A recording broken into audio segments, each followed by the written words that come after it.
Em 1883, o jovem cientista Nikola Tesla decidiu tentar a sorte e se mudou para os Estados Unidos.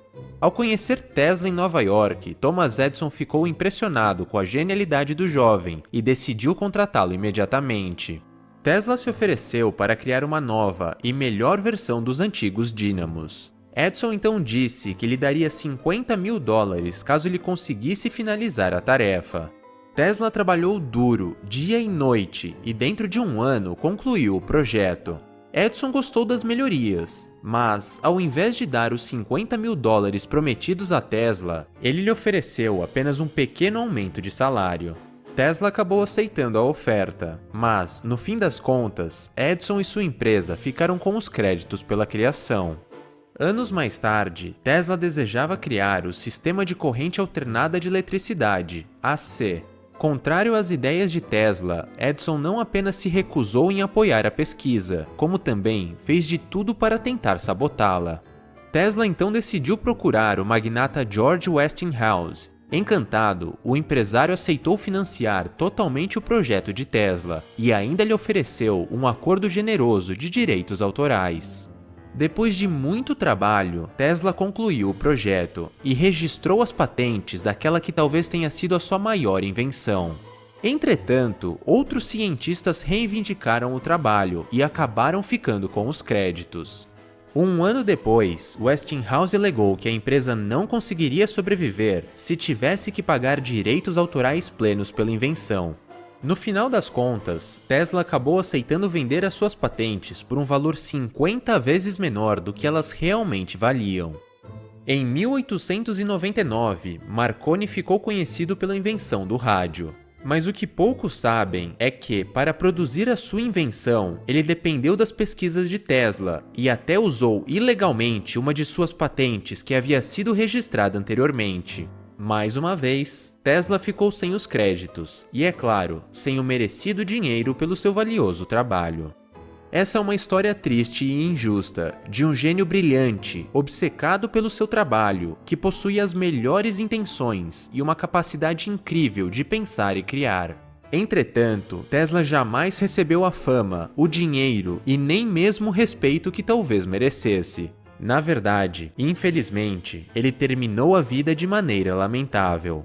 Este é um destino sombrio, porém comum, daqueles que não aprendem ou que ignoram as leis do poder, em especial esta lei do poder. Edison, por outro lado, talvez nem tenha sido realmente um grande inventor ou um gênio, mas era, sem dúvidas, um verdadeiro homem de negócios que conhecia as regras do jogo. Edison sabia identificar as oportunidades e depois colocava as melhores pessoas para trabalhar para ele. E, se fosse preciso, ele até roubava dos concorrentes. Entretanto, Edison ficou podre de rico e, hoje, o seu nome é muito mais conhecido do que o de Tesla e está associado a um número muito maior de invenções.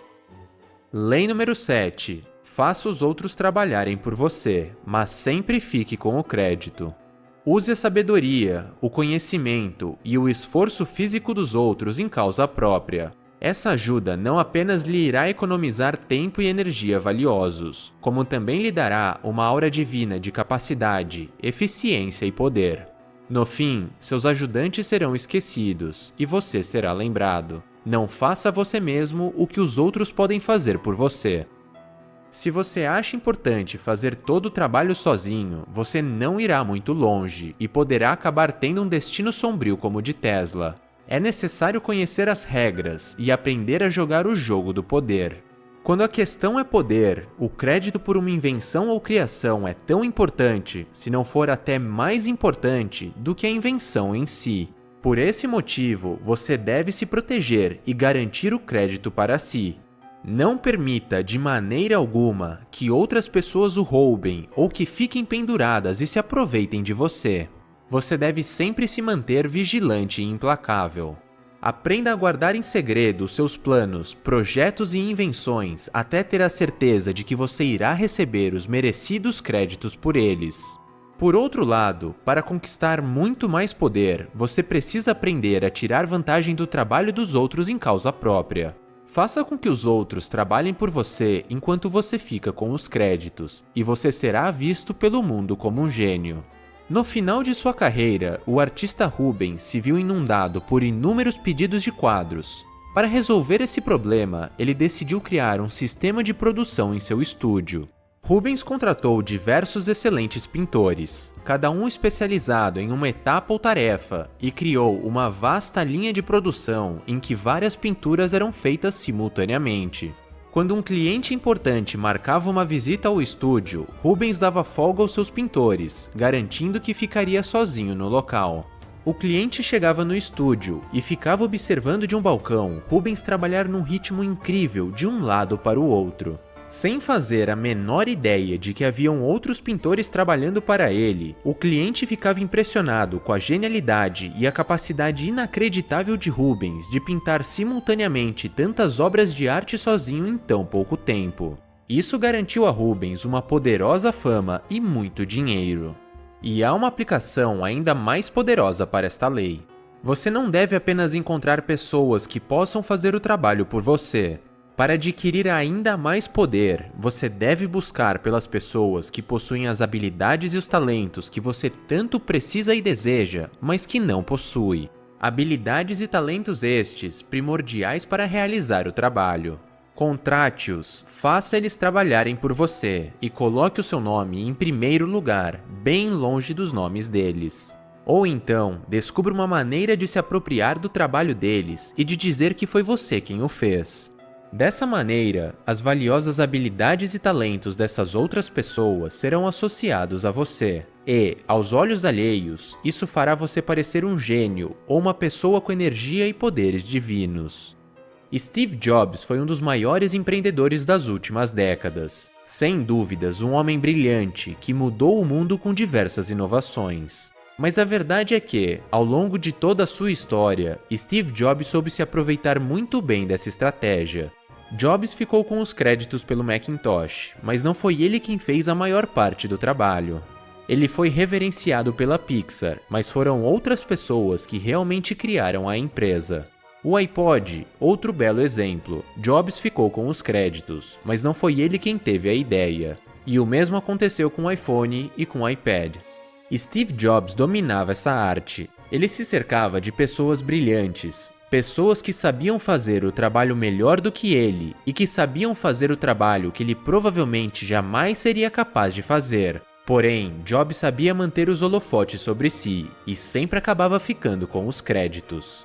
No fim das contas, todas essas criações foram associadas a Jobs, e ele era visto pelo mundo como um gênio. Por outro lado, existe uma diferente aplicação desta lei que não exige que você explore os seus contemporâneos. Há um arsenal ainda mais vasto e poderoso de conhecimento e sabedoria que está livremente disponível para você: o passado. Várias descobertas de Isaac Newton foram baseadas em conquistas alheias. Ele chamava isso de subir nos ombros de gigantes. Grande parte da sua aura de gênio pode ser atribuída à sua sagaz habilidade de aproveitar ao máximo as visões e contribuições de outros cientistas do passado. Até mesmo William Shakespeare, um dos maiores nomes da literatura, soube se aproveitar desse princípio. Shakespeare pegou emprestado enredos, caracterizações e até diálogos de Plutarco e de diversos outros grandes autores do passado. Ele sabia que, ao longo da história, pessoas brilhantes haviam realizado trabalhos magníficos que ele poderia tirar proveito para tornar as suas obras divinas. Quantos outros autores depois, por sua vez, se aproveitaram e até plagiaram o trabalho de Shakespeare? Portanto, faça como Shakespeare e como muitos outros sempre fizeram. Tire proveito do passado. Ou então, roube como um artista. O mais incrível é que esse tipo de poder está disponível para todos e pode ser aplicado nas mais diversas áreas. Escritores que se aprofundaram na natureza humana, antigos mestres da estratégia, grandes pensadores e filósofos, gênios das mais variadas áreas, reis e rainhas que aprenderam da maneira mais difícil a lidar com o poder. O conhecimento de pessoas brilhantes está acumulando poeira, está esperando por você.